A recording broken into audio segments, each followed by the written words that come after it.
A lot of people use the Alert Me feature in SharePoint to help them manage the files and lists contained within their SharePoint site. But did you know that in July of 2026, this feature will be fully retired and alerts will stop working? So, in today's lesson, we're going to look at the replacement for Alert Me, which is called Workflows. You can find this in the toolbar at the top of your document library. When you select this option, the Workflows dialog box will appear. You have the choice to build one from scratch or start from a template.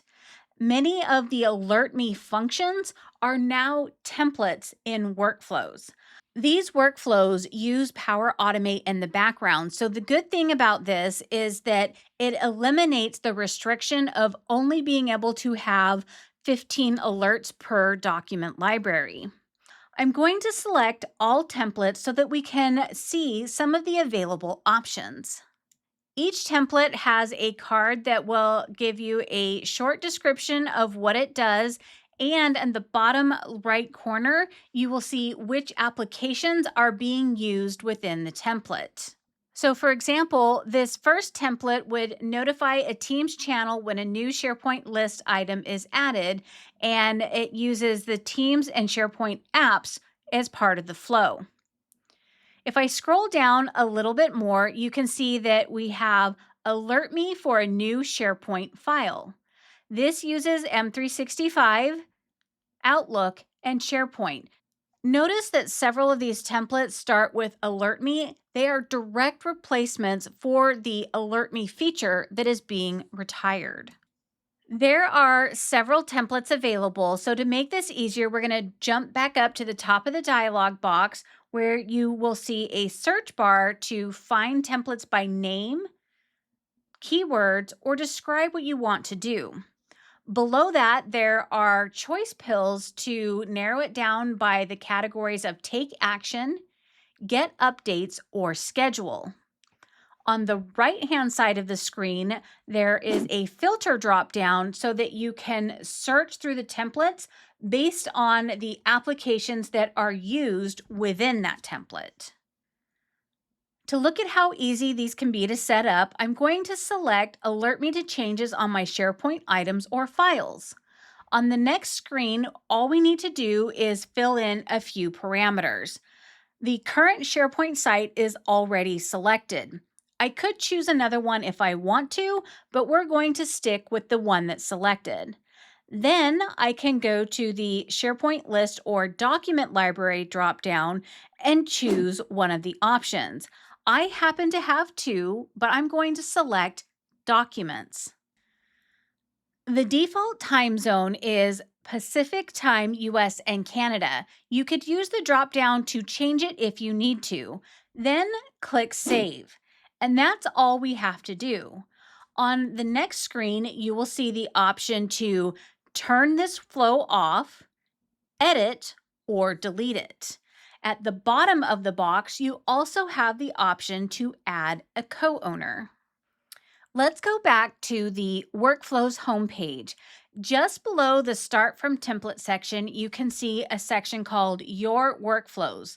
The one that we just created is now active at the top of the list. In this list, you will see any workflows that you created in SharePoint, Teams, or flows that you created in Power Automate. You can adjust the parameters from the templates from this screen, but if you want to customize anything in Power Automate, you would need to go to the Power Automate app and then go to the My Flows section. So here you can see the send an email for changes in documents that we just created. If I click the little pencil icon for edit, it will bring up the full flow, which I could then modify if needed. I'm only showing you this for demonstration purposes.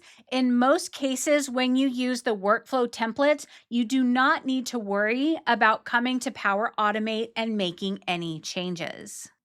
Let's go back to workflows in SharePoint and look at how we can build a simple workflow from scratch without having to customize everything in Power Automate.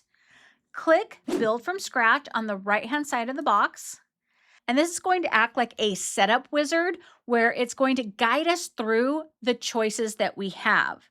So first, I'm going to click the drop down for when and select a trigger. And these are the available options. In this example, I'm going to choose SharePoint, and I want to know when a file is created in the library. Then I need to select an action. So when the file is created, what should it do? I can send Teams messages, get an email, create an approval request, create a planner task, and so on. In this case, we're going to make it simple and say send an email. Now that we've selected our trigger and action, we have a few things to fill out. The documents library was automatically selected, but I can use the dropdown to select any other library that exists within this SharePoint site. And then for the email customization, all I have to do is enter who should get the email. In this example, both Adele and I should be notified. Next, I will quickly add a subject line, and then I'll start composing the message that goes in the body of the email. And I want to pause and point something out here. As I'm typing, I can use the slash command to bring up a list of dynamic content to insert into the email. So, for example, I might want to include a link to the file that triggered this workflow. Another thing I might want to add is the display name of the person who last modified the file so that if I have any questions, I know who to reach out to. You can change the importance if you want to, but I typically leave it as normal and then click Save to finalize the process. Now, just like before, you'll be taken to a page where you can turn the flow off, edit it, or delete it. Then when we go back to the Workflows home screen, you now see the new one we built from scratch at the top of the Your Workflows list.